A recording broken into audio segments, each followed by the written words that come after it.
don't invest yourself in the wrong people. Because when you invest yourself in the wrong people, they break you into pieces, they torn you apart in such a way that it takes years and years to get back together.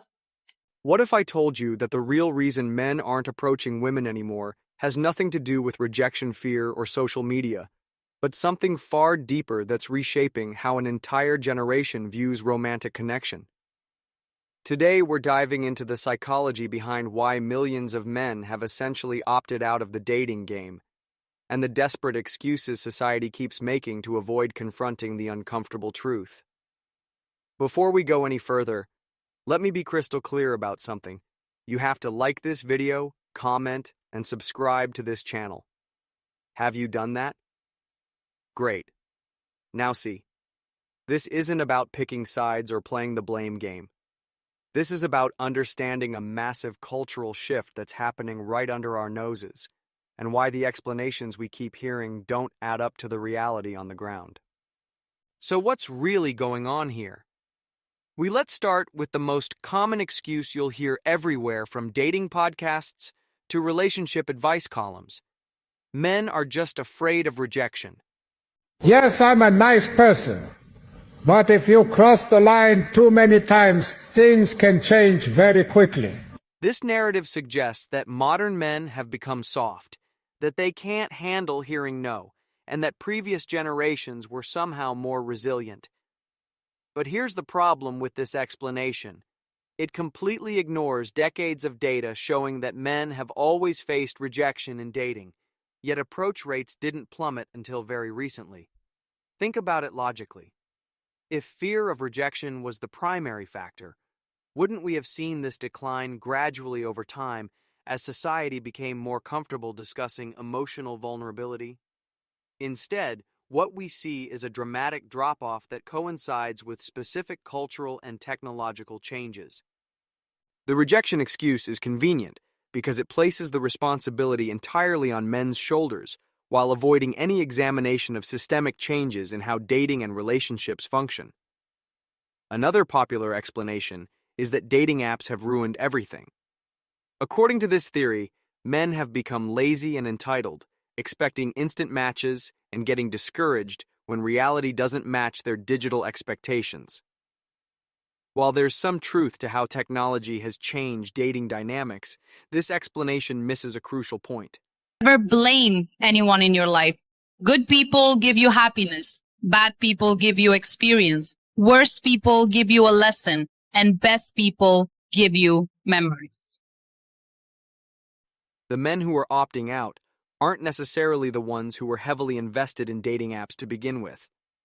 What's fascinating is how many men describe feeling like they're navigating a completely different set of rules than what they grew up expecting. They talk about mixed signals, unclear boundaries, and a general sense that the social contract around dating has been rewritten without anyone explaining the new terms. Yet when they express confusion or frustration, they're often told they're making excuses or refusing to adapt. Here's where things get really interesting. Many of the men who have stepped back from pursuing relationships aren't sitting around complaining or desperately seeking validation. They're redirecting their energy into careers, hobbies, fitness, travel, and personal development. They're building fulfilling lives that don't center around romantic partnership, which challenges the assumption that their withdrawal is purely defensive or fear-based. This brings us to one of the most revealing aspects of this phenomenon: the reaction it generates.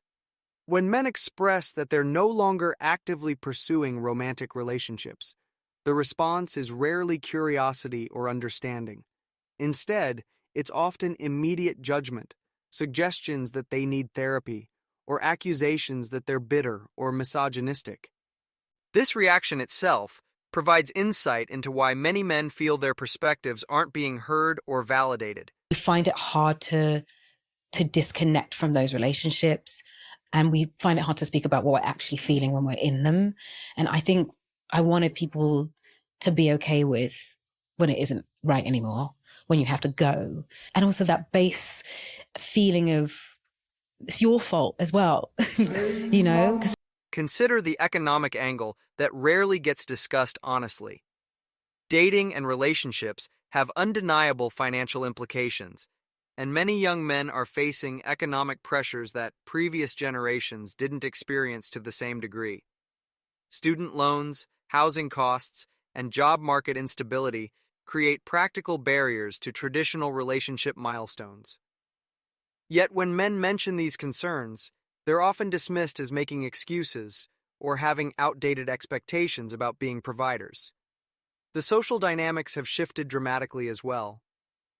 Many men describe feeling like they're walking through a minefield of potential misunderstandings or misinterpretations. They worry about their intentions being questioned, their approaches being seen as unwelcome, or their interest being perceived as predatory. Whether these concerns are justified or overblown varies by individual situation, but the fact that so many men share these worries suggests something significant is happening in the social landscape.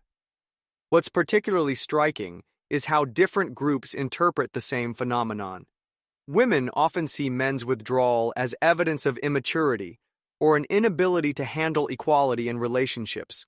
No, I'm not just giving anyone easy access to all of that. You want in? Cool. But what are you bringing to the table besides your opinion? Where is your character, your consistency, your vision, your self-control? And then they say you should lower your expectations.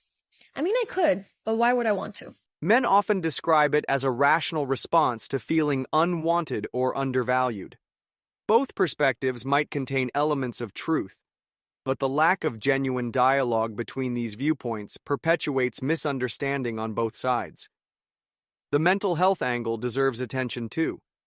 Many men report feeling emotionally exhausted by modern dating culture, describing it as performative, shallow, or overly complicated.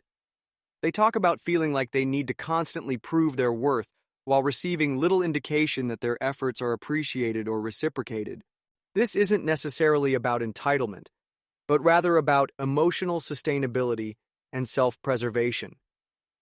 Perhaps most telling is how society responds to men's changing priorities. When women focus on careers over relationships, it's celebrated as empowerment and independence. When men make similar choices, it's often pathologized as avoidance or failure to mature. This double standard reveals something important about our cultural assumptions and biases. The reality might be that we're witnessing a natural response to changing social conditions rather than a crisis that needs fixing. When you fall in love with yourself, you are unable to see the flaws, the problems, the toxicity, because you're so deeply, madly, blindly in love that you just cannot see the problems, right? But when you love yourself, Maybe some men are making calculated decisions based on their personal experiences and observations. Maybe they're prioritizing different forms of fulfillment and connection. Maybe they've concluded that the current dating landscape doesn't align with their values or goals. Instead of continuing to generate excuses or explanations that don't quite fit the data, perhaps it's time to listen more carefully to what's actually being said. Not the anger or frustration that gets the most attention online, but the quieter voices of men who have simply chosen different paths and found peace with those decisions. The question isn't whether men should or shouldn't be approaching women, or whether their reasons are valid or invalid. The question is what this shift tells us about where our culture is heading and whether we're prepared to have honest conversations about it. Because until we move beyond desperate excuses and start engaging with the complexity of this issue, we'll keep missing the real story that's unfolding right in front of us. What matters now is understanding rather than judging, listening rather than assuming, and recognizing that major social changes rarely have simple explanations or easy solutions.